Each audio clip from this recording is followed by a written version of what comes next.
Economics is the science of managing scarce resources to satisfy unlimited human wants. In the Indian context, economics plays a vital role in growth, development, and welfare. According to Lionel Robbins, economics is the science which studies human behavior as a relationship between ends and scarce means which have alternative uses. Simply put, economics helps us decide what to produce, how to produce, and for whom to produce.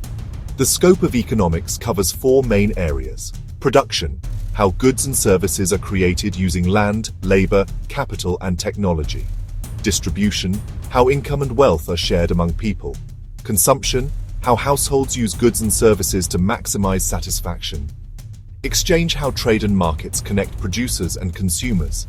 In India, economics plays a crucial role in development.